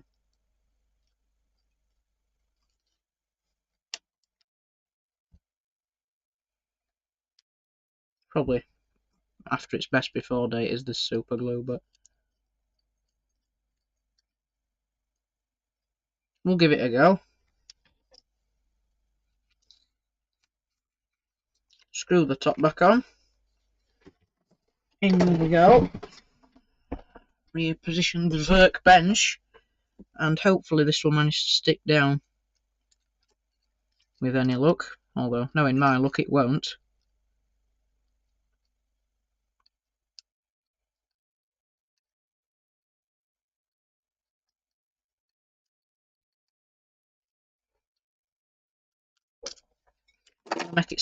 Make sure it still picks up power before it fully sets. I've used it to stick some detailing back onto the 31 that's just fallen off through general use. So it should be okay.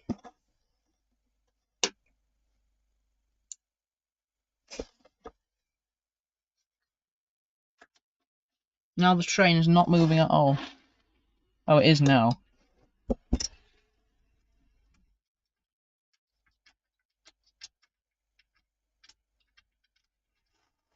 Yeah, you can't see it, but upon testing, that is making contact because I'm lifting the engine fully off the tracks, pressing the flatbed to the tracks, and that is still picking up power. So yeah, that is absolutely fine. That has actually set, surprisingly. To say how old the super glue is. You can always readjust it once it's set, but that is picking up power at least from 2 of the 4 pickups on that wagon. And as I talked about earlier about the failsafe, if 1 or 2 are a bit dodgy, then it will still continue to pick up power from the wagon without the engine on. So all I did was held the wagon down, lifted the engine off the track, and it still provided power just from the pickups in the plank wagon. So that is all the engines I have to service. Just give me 1 moment and I'll just make sure there isn't any others. I'm not going to do wheel cleaning or anything like that if there isn't any others to fix, because let's be honest, that's boring. But I would try and fix the 040. However, I need a new tender chassis for it because of the warping issue I talked about earlier. So, yeah, there's nothing I can do, really. I mean, I guess I could try... No, because that... yeah. I tell you what, just to take us to the hour and 45 mark, I was going to try and sort of set all the cameras to blank and try and set up a bit of a running session video, but I have realised there's literally no point in doing that. Let me turn that camera off.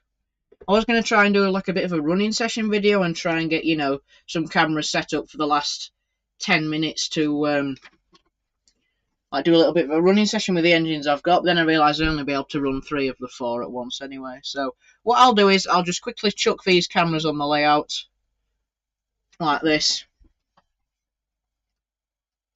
And the other one, you can come with me. Disconnect all my wires. And I'll just run each of the engines in turn just so you can see it running around the layout. So I'll have a little bit of a mini running session. 1 moment please. While I put the webcam over there. We should be back now. Apologies for the unprofessionalism at the end, but as you can see, I've been doing a servicing stream today, so you know, I've just got to do what I can at the end just to fill the time. The camera view isn't straight by any means. but it will mean that you'll be able to see the engine running. Lewis Cartwright, sorry for missing your comment, and Kurt, I'll come to you in a minute. Lewis, you said I've just revealed the nickname of my 040 saddle tank, and the nickname is Noble Yeats. Very, very nice. Kurt, thank you for popping at the end. You've said hello, how are you? I'm very good, Kurt. Thank you very much for joining. I'm good. How are you? Right, so we'll go in order of the engines we fixed. Let's get all cameras back up and running. That's not all cameras, that is.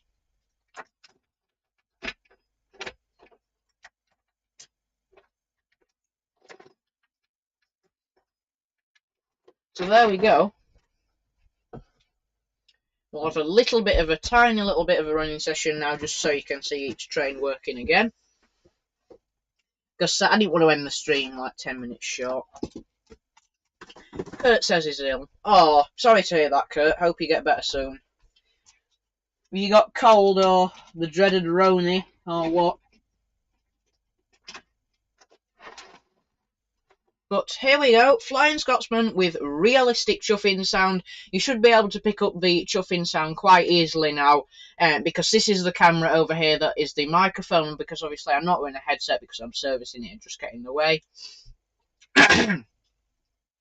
So, yeah, you probably can't hear me quite as well now, although hopefully you still should be able to hear me a little bit. But hopefully if I keep stum, then you will be able to hear the chuffing sound as it goes past.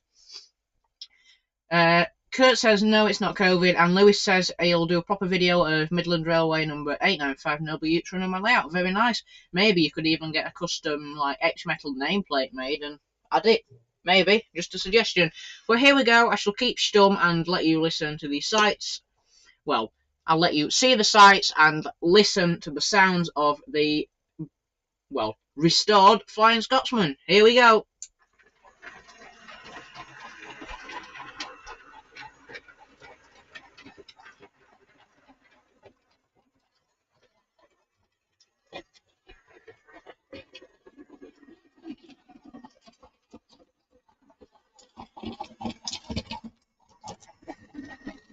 Just derailing there because of the ballast. As you can see, it's not a pickup problem. It's just because I've been tidying up ballast recently and I vacuumed it up. So that's not the engine's fault. That's my fault.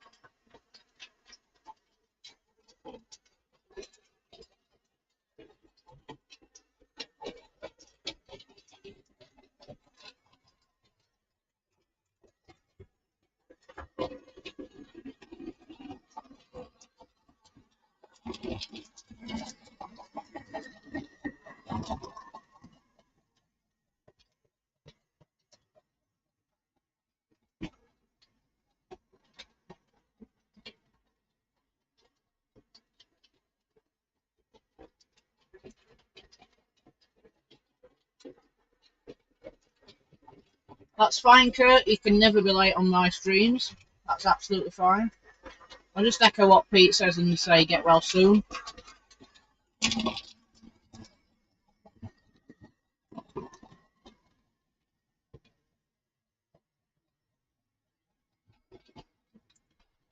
Right, I'll give it one lap in reverse and then we'll get the next train on for its lap of honour.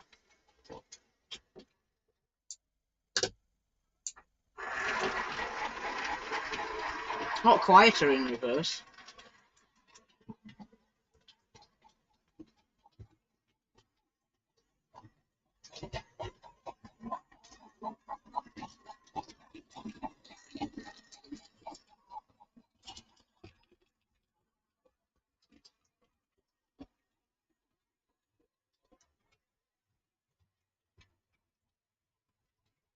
I've just realised over here, you can see me doing all the shortcuts for changing the cameras. There we go. So that was Flying Scotsman's lap. There we go. Flying Scotsman's lap of honour. Tell you what, because I've got I haven't got 4 tracks over here. I've just got 4 spaces because I've obviously 1, 2, and the second radius line over here's got 2 because of the runaround loop. When I've run an engine, I will assemble it over here. So we'll have a nice final shot for the stream. So, Scotty, you can stay up there. Next, the thing we fixed was this Triang 040. And if you're wondering why I'm not running it on, a different line, well, I'm actually answering Kurt's question before I've even realised he's asked a question. The reason why only one line's up and running, Kurt, is because I've got loads of plugs in use. I've obviously got my plugs for my 2 lights, my soldering iron, my lamp over here. I've got soldering iron, 2 lights, my lamp, my laptop charger, the controller, So I just didn't want to have to reroute and undo all my nice neat cable clipped controller wires. And for these videos, I only really need one controller anyway, just for the power supply. So all 3 lines are operational. If I wanted to now, I could go in and plug them all in. But just because of where I have to have my extension cables and where I have to have specific plugs in specific sockets, it's just not practical to have all 3 lines up and running. So just for today only, just because I finished a little bit early, I have decided to just, do a little bit of a running session to show off each train, and just can't be bothered setting up all the lines and plugging them in and climbing under my workbench to do it. But anyway, 040, here we go.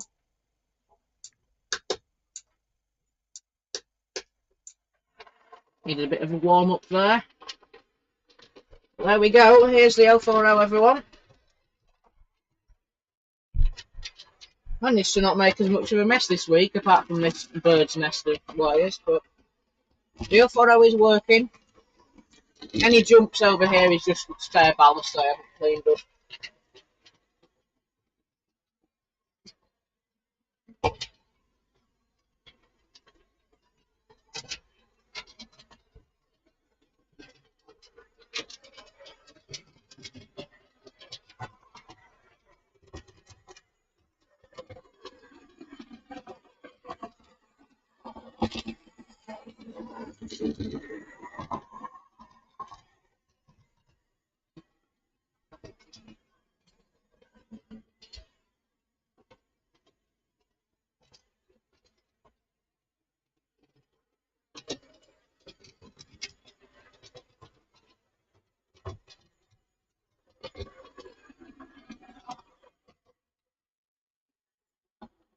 And now we'll have it go the other way for a few laps.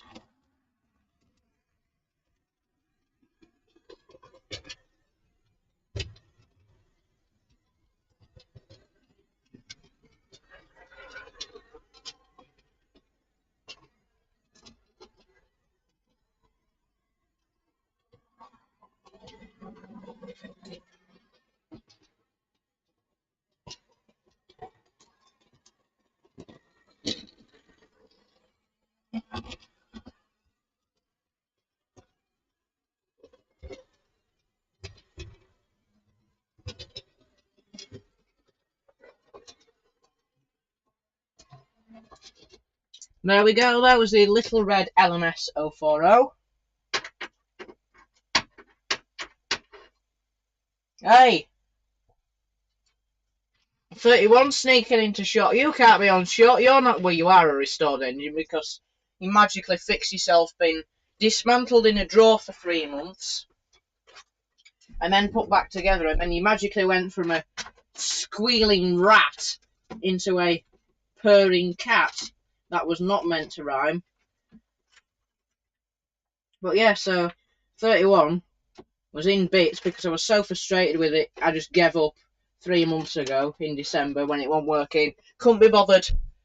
Couldn't be bothered to put it back together because in December I was so frustrated with it. I just didn't have time to fix it because it was Christmas time and New Year, so I just didn't bother to fix it. Came to put it back together, and it worked absolutely fine. Again, a little bit of a story coming on the 31 in the video shortly. But anyway, here is the Marklin 03.10.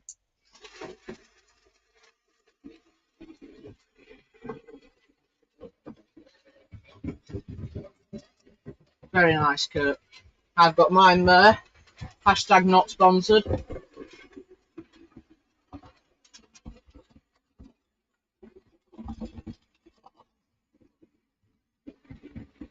Not putting out is the 03.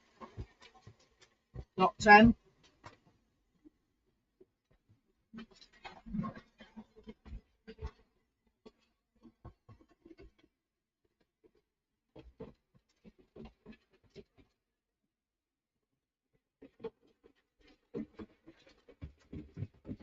Let's get it on a bit faster.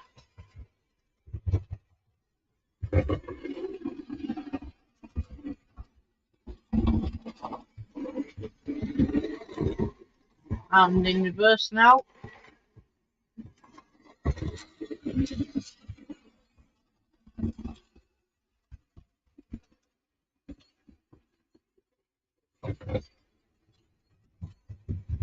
Nothing wrong with a good cup of tea, Pete. Nothing wrong with that.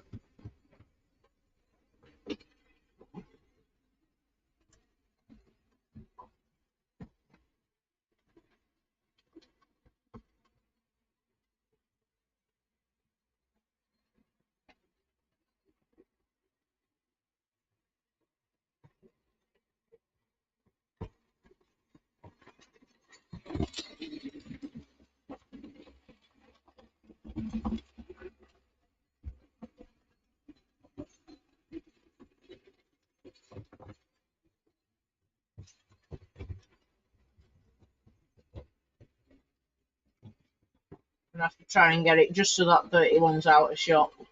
There we go. So we can fit some up there. So there is the 03.10. And last but not least, this was one of my first ever locomotives, was the engine I'm going to run for you next. It was the Great Western 101. It was either my first or my second engine. I got my mainline standard 4, which I no longer have, but hoping to get one shortly and fix it up. And then I either bought a Lima 09 next, or I bought the Great Western 101 next. I can't remember which. I believe...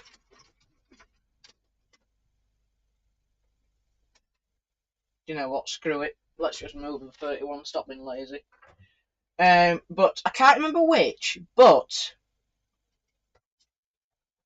I either bought the Lima 09 and then the 101, or the 101 and then the Lima 09. I can't quite remember. I'm not even going to bother to rail that. But, yeah, it was either one or the other. And I can't remember which. Last but not least, certainly not least, in fact I'll run it the other way around so all the trains are the same direction. We have the beautiful, for its age, because it is a quite old engine, is this one. The beautiful Great Western 101. Flying Scotsman, I'm not even going to bother to rail you either, because you look pretty railed from where you are on the track there, so that's fine by me. And here we go, the Great Western Holden Class 101 tank engine.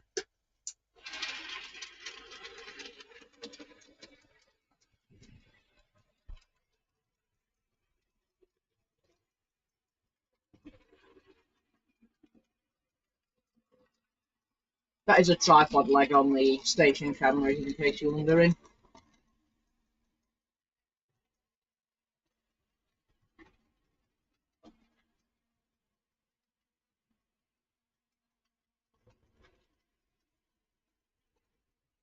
With your old buffers, indeed, Kurt, indeed. Courtesy of you.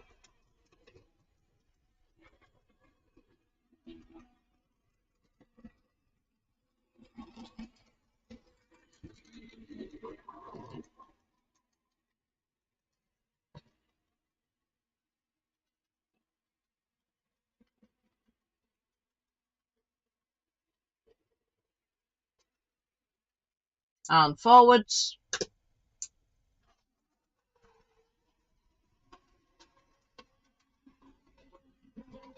Might need a little bit more oil on those pickups. Tiny little bit though.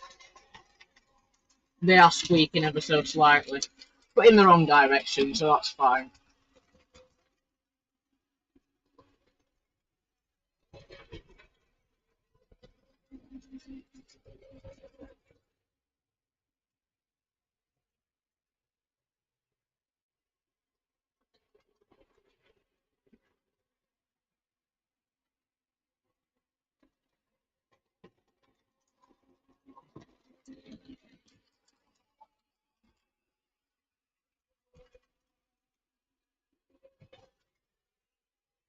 Right then. I'll let the 040 pull up.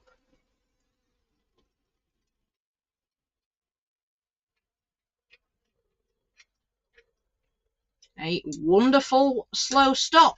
So that is the conclusion of the second servicing stream, the 2 of 2 servicing stream.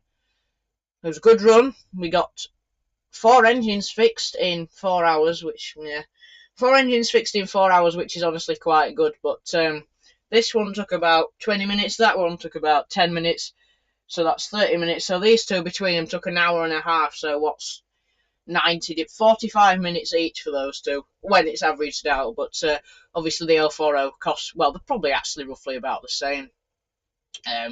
But yeah, they were an absolute pain to service, them two. Not because they're difficult to service or because they're annoying, just the amount of things that can go wrong with with older engines that can be fixed compared to a lot that can go wrong with newer engines but can't be fixed. So yeah, a lot of things that can go out of place on old engines, but not as much on newer engines. Generally tend to be secured better on newer engines. But regardless, we do have 4 engines working, and they are the only 4 engines that haven't been running properly, as far as I'm aware, apart from Golden Eagle. But as I've already said, it needs a new tender chassis, and there's nothing I can do with that right now, or nothing I can do about it until I order one. I wonder if I can demonstrate to you the lights on this engine here. If I rail it, yeah.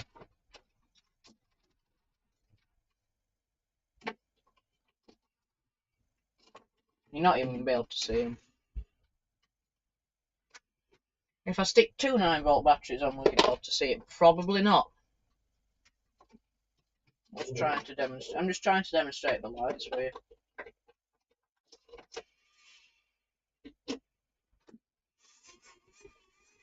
No, you can't even see them, so there's no point me trying. I will do like a YouTube shot eventually of engines with lights or engines with chuffing sound, because I know Triang did us with that for a few of their engines. But anyway, that was the servicing stream. Thank you very much, everyone, for watching. And thank you for supporting, especially in last stream when Scooby, still the commenter of the week, probably commenter of the month, suggested about cleaning the slots out, and that was very, very, very handy. So thank you everyone for joining me for today's live stream. It really has been wonderful to see you all here today, and thank you very much for your comments, suggestions and questions as always. I do hope you have enjoyed watching the stream as much as I have had running it and actually, well, doing it today actually, because I've actually been fixing stuff up this stream, if you haven't noticed, and if you haven't noticed I've been servicing stuff, then wake up. But as I always say, these weekly streams really are one of my favourite types of content to produce and make. I will hopefully see you the same time next week on Saturday at 4:15, although we are going on holiday next week and we don't get back until Friday afternoon, so it depends how knackered I'm feeling to whether we do a stream. But I will be scheduling a stream today for next week, just in the off chance that we do.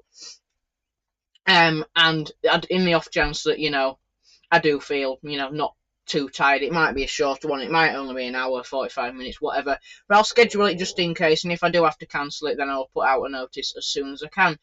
Meanwhile, I would just like to say thank you all very much once again for joining my stream this evening. Actually, more popular than I thought was the stream this evening. I thought with it being a nice day outside, not many people would join, but we have had a steady flow of people coming through, and of course, thank you to Pete and Lewis Cartwright and Jaden, and who else have we had? We've had Transport and More Pete, the Model Shed, Kurt, we've had Lewis Cartwright, and on the main line appearing in the comments today. So thank you very much to all of you for joining in the chat. Thank you very much, Pete. I will enjoy your Easter break as well, everyone. I do hope you enjoy it. But the last thing for me to say to wrap up the final servicing stream for hopefully a couple of months until all my other engines start breaking down, just to wrap it up, and we'll hopefully be back to a normal running stream next week, all being well, and if I'm not knackered from being on holiday. Take care, and bye for now. Thank you very much for watching, everyone. Have a good evening, and I'll see you later. Bye for now.